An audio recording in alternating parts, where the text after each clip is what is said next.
Some of you think this is just who I am. But what if I told you a lot of who you call your personality was built under stress? What if your silence was trained? Your fear was repeated. Your people pleasing was survival. Your emotional shutdown was conditioning. And now you call it yourself. That's the dangerous part, because when survival becomes familiar, you stop questioning it. Stress doesn't just hurt you, it trains you. A lot of people think stress is just pressure. No, stress is a training environment. Whatever you repeatedly do under pressure eventually becomes automatic. That's how habits are formed.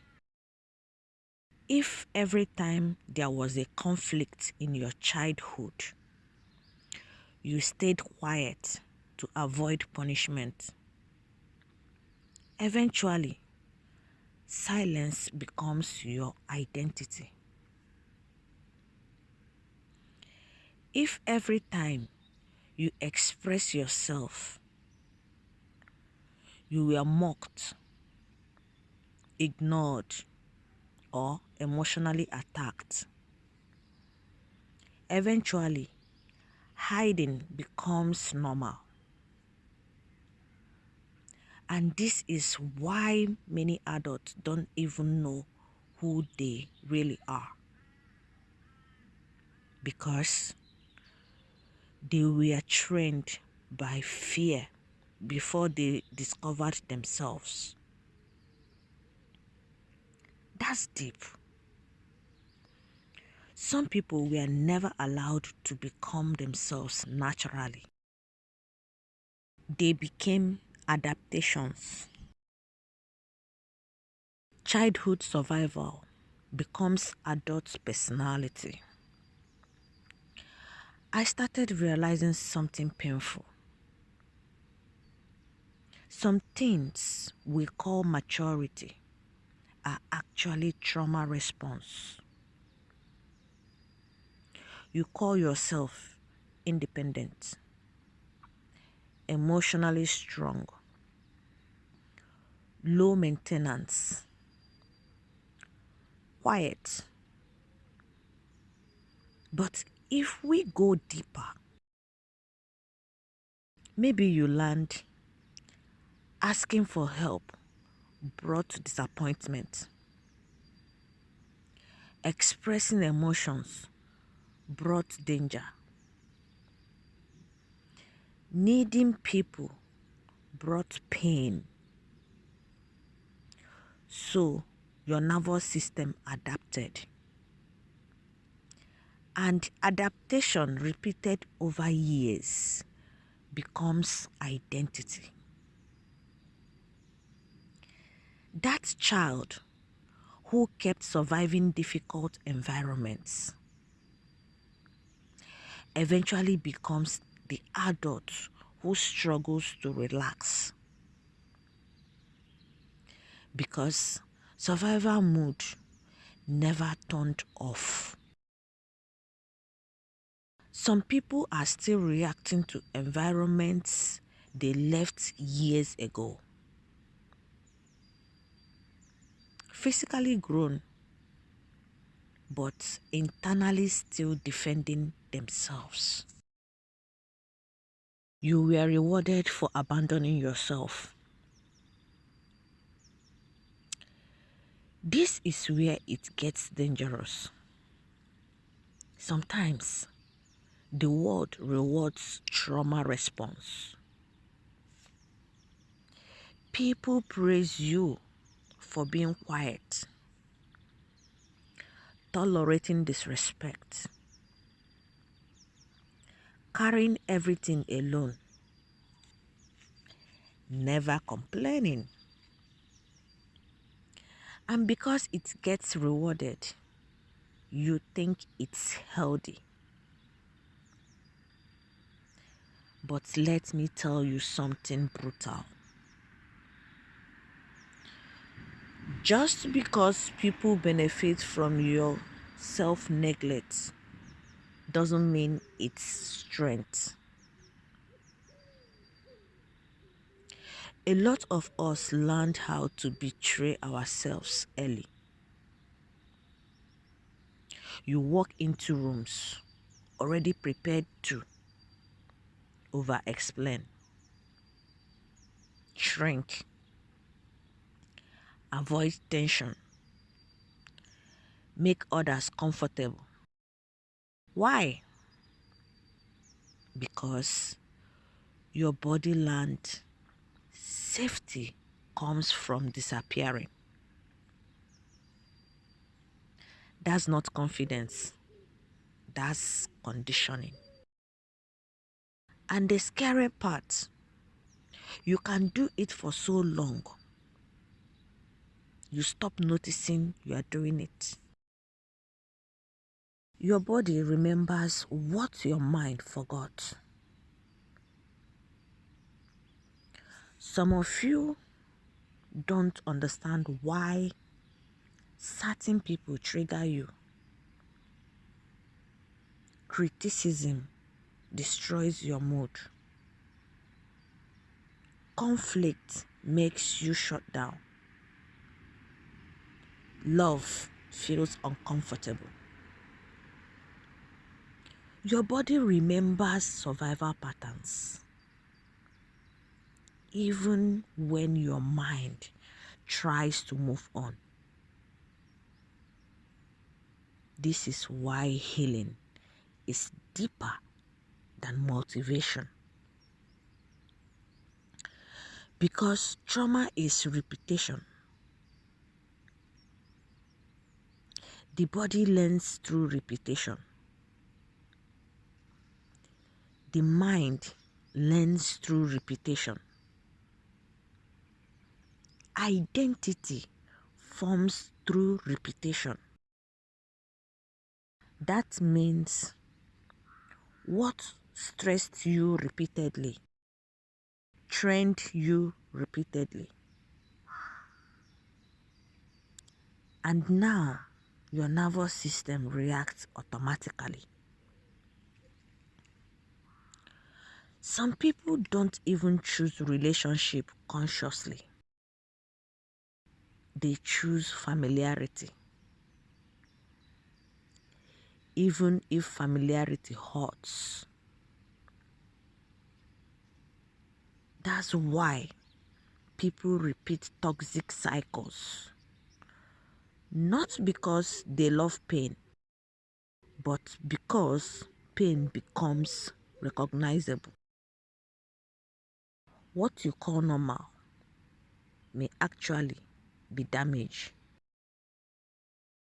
This part changed my life.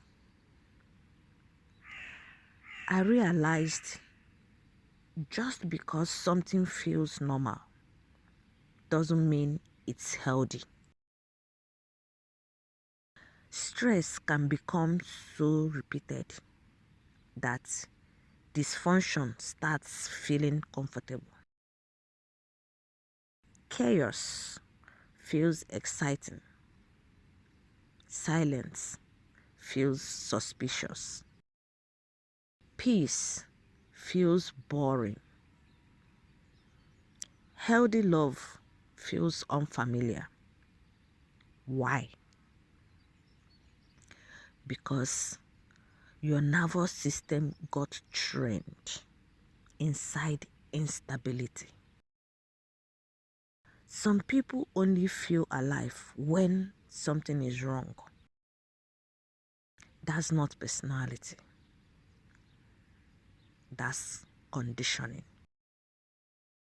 And many people never question it. They keep repeating the same patterns, same relationships, same emotional reactions, same self-sabotage, different faces, same wound. Healing feels wrong because survival feels familiar. Here is the part nobody talks about. Healing feels uncomfortable at first. You know why? Because your body is attached to familiarity. The first time you speak up, say no, stop over explaining, choose yourself, your nervous system panics. Not because it's wrong, but because it's different.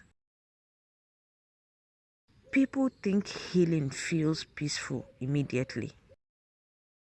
Sometimes healing feels terrifying because you are breaking patterns your body used for survival. And when survival becomes identity, change feels like danger. That's why many people go back to toxic environments. Not because they enjoy suffering, but because suffering became familiar. You have to retrain yourself. This is where responsibility begins. You cannot keep saying, "This is just who I am." No. Some of what you are was practiced. And if it was practiced, it can be retrained. But retraining yourself requires awareness. You have to start watching yourself. Watch how you react under pressure, how quickly you abandon yourself, how often fear controls your decision, how often stress changes your personality. Because the goal is not to become perfect. The goal is to stop living automatically. Most people are not living consciously. They are repeating emotional, programmed behaviors.